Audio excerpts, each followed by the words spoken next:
பரசுராம க்ஷேத்திரம் இன்றைய கேரள மாநிலத்தில் அழகிய ஸ்தலமாக விளங்கியது பந்தள ராஜ்யம்.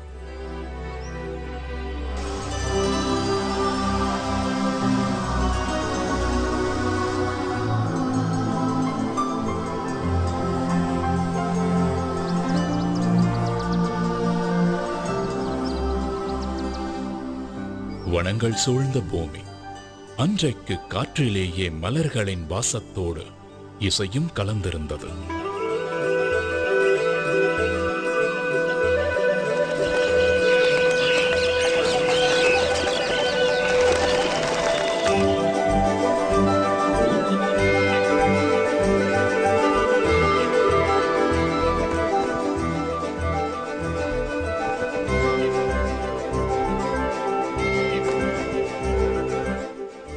சூரியன் பந்தள ராஜ்யத்தின் மேல் இதமான மென்மை சூட்டோடு மண்டியிருந்தார்.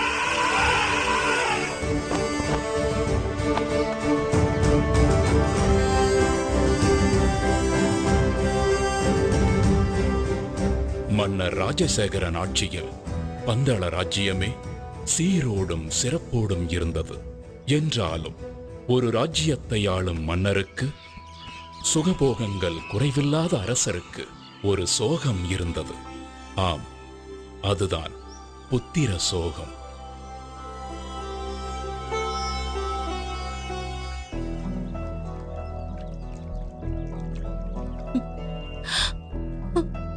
இதை எண்ணி தினமும் கண்ணீர் வடித்துக் கொண்டிருந்த மகாராணி கோப்பெரும் தேவிக்கு எப்படி ஆறுதல் சொல்வதென்றே தெரியாமல் தவித்தார் மன்னர் ராஜசேகரன்.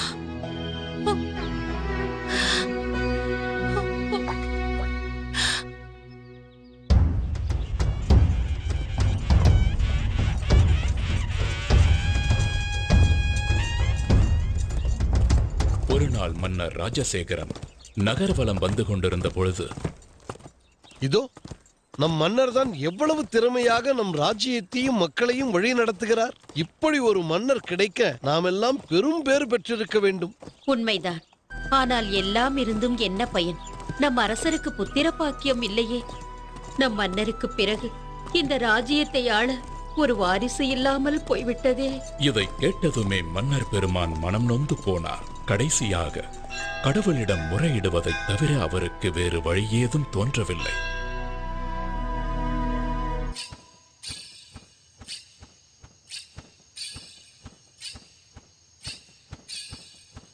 அதே நேரத்தில்